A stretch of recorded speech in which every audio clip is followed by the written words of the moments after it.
All right, boys and girls, today we're going to look at small p. Notice it starts at the baseline.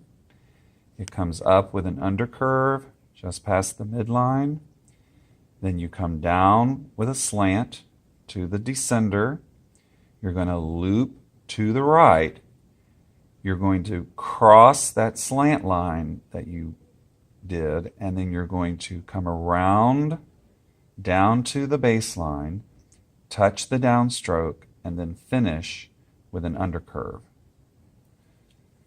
So, just a couple of reminders. I'm right-handed, so my paper is tilted to the left so that I'm getting that consistent slant as I move across the paper.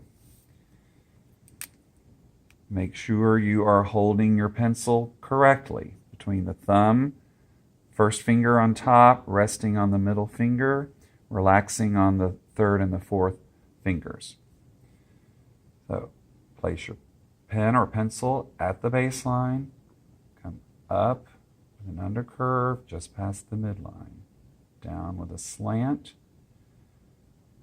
loop to the right, cross your downstroke, keep going around, touch the downstroke, finish with an undercurve that stops at the midline.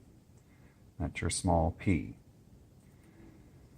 When the writing progresses across the paper, you're going to shift the paper. You keep your hands in the same position on the desktop as you're writing. You just shift the paper as you need to. So as you're moving down the paper, it's moving upward. As the writing is going across the page, you're shifting it this way. All right, so next we're going to do a set of 3 P's, one right after the other.